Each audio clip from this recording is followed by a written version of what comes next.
My name is Kevin Hogan. I'm the author of 21 books, including The Science of Influence and The Psychology of Persuasion, books that across the world have sold millions of copies in, I think, 41 languages now. Today, hypnotic stories and the narrative transportation that you want to achieve when you want to achieve it. This is video 2. So, we were talking last time about how to be boring or how to be captivating. And how do you accomplish that goal, and how do you really capture the listener's attention? How do you hold their attention in a hypnotic story? Well, there's 5 pieces that you want to look at in a boring versus a captive story. And I was touching on the first one as we closed off the last video. But here's 5 things that you can do. And you want to write each of these down. And every single story that you have that you're going to tell somebody, you want to make sure that they meet all of these criteria. First, will the main character of the story, perhaps it's you telling the story, or you're telling the story about a friend or somebody you saw on TV or somebody you saw out in public. Whatever it is or whoever it is, you want to make sure that your main character is going to either achieve his goal or make it most of the way toward achieving the goal. What is the goal? The goal is what happens when the story hits the person. Okay? The story hits the person. The person's going about their daily business. Remember last time I used the example of some disaster happening outside the house? There's a big accident or something and I have to stop videotaping for you and I go out there and listen. My goal is I need to make some videos for you and I have to get some cool stuff on hypnotic stories up. But am I going to achieve my goal? And when I do, after the story that now I'm telling you about the accident that happened right outside the house here, will I be able to resolve that goal? And how does that make me a different person? How does it impact me? And how does it impact you, the listener? And what do I want you to do now that you've heard the story? Okay, so will the main character achieve the goal? Number 2, at what cost and what sacrifice? I'm making this video for you today. I don't want to have to go outside and deal with somebody who's dying and bleeding out on the ground. But if it's on my ground, you got to make, because can you imagine getting all that stuff off your driveway? That'd be really tough. So you got to go do it, right? So it's the cost and the sacrifice. If you have to go, I'm just kidding. You got to go, it's the cost and the sacrifice that I have to make now, or that you have to make when you're telling the story. And there has to be a cost or a sacrifice, or you have no story. Okay? And then, will it change the main character? If it's not going to change the main character in some way, the story's not worth telling. If the story you're about to tell somebody did not change the main character, usually the main character is you as you're telling the story. If it's not going to change the main character, then don't tell the story. Simple enough.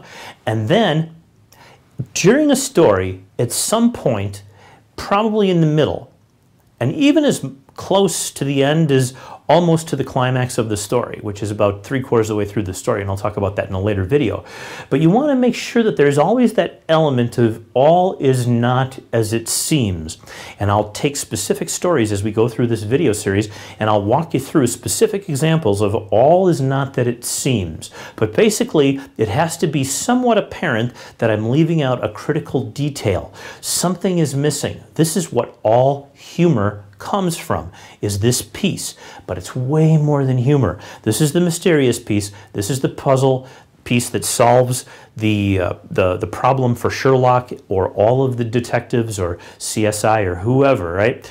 And then finally, number 5, you've got to be able to get your listener to see the big picture at each step of your story. As you walk through the story, you've just got to give that listener a reminder of the big picture.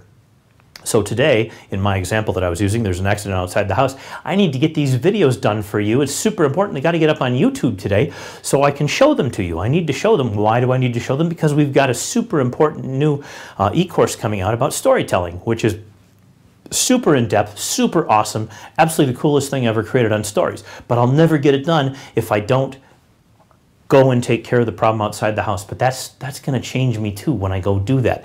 And you need the big picture, by the way, is getting the video series done for you. It's not what happens outside the house. That's just part of the story. You have to be aware of how this is shaping the big picture the whole way through, is this experience that we're having right now.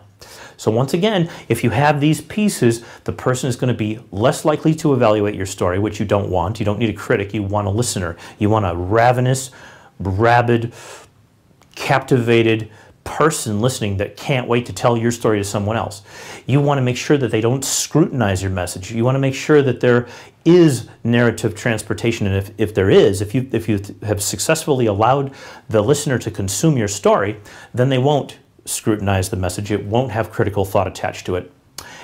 Remember, if the person is familiar with the backdrop of your story or some element of your story, I mentioned an art fair. I know nothing about art. If you told the story about an art fair, you'd probably lose me in the first second. The story could be like a murder victim happening, but I'm not at the art fair. Okay, so you have to change the story. You have to change the topic. You were at a public event outside, at charity auction or something like that, something I could associate with, still not changing the fact that it was an art fair, but you want to make sure that the backdrop is such that I can get the big picture of where you were in my mind right away. So if I know about art fairs, cool, and if I don't, you can't tell it.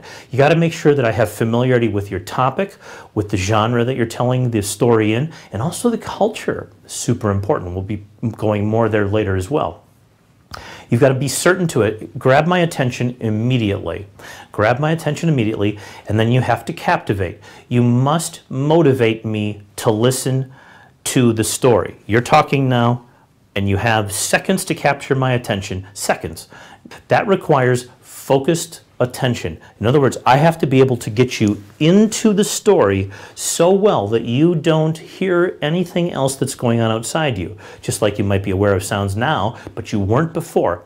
And then finally, I have to make sure that not only do I do everything I can as your storyteller to cause you to avoid distraction, I have to make sure that you are avoiding distractions too by giving you instructions during the story. Like, imagine this, and then here's what happened. Can you picture that? Can you see that? Can you hear that? I mean, can you feel it? Any of those kind of little nuances there that bring the person to actually touching or feeling or integrating into the story creates an identification piece that's absolutely unbeatable.